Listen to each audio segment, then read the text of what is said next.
Okay, welcome back to the Reading Corner. Doing something a bit different for the Witchblade series now, because 2 videos in, 3 of the unreleased attempts at issue 3 that I had to redo once, then again, and it's just... Originally I was going to try narrating the comic, but I found that narrating a comic book, like from a visual standpoint, it's just not gelling for me, and editing isn't getting that interesting, so... Instead, I'm going to do a more condensed version where I'm just basically going to recap issue 3 and the following issues individually going forward.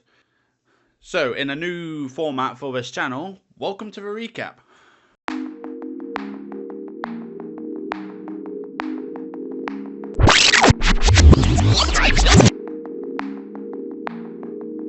Remember from the last issue, Sarah Bazzini was attacked by a human trafficker who the Witchblade cut in half, quite literally.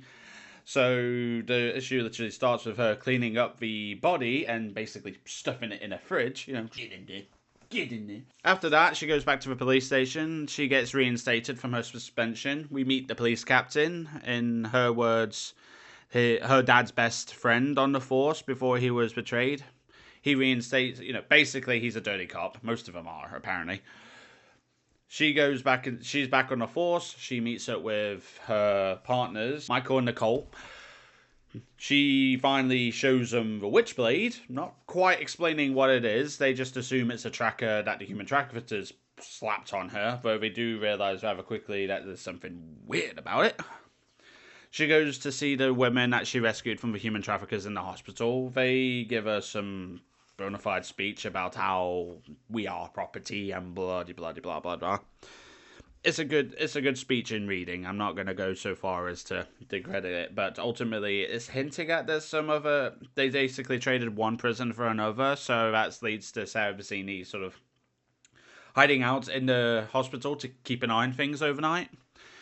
Which doesn't really get very far, because that's what leads to Ian Nottingham finally revealing himself to Sarah. They get into a brawl, which showcases that Nottingham is able to stand toe-to-toe with her while she's using the Witchblade, and he finally identifies her as the wielder of the Witchblade. The issue literally ends with that revelation of Sarah realizing this guy knows more about this thing than I do, so...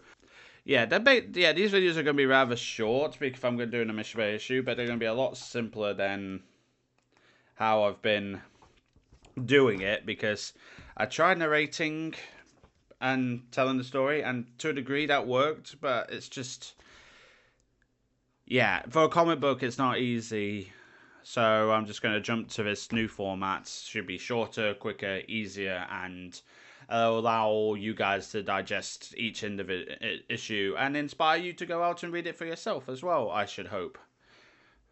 So, thanks for watching. Be sure to see me in the next one. I'll be covering it where I continue this series.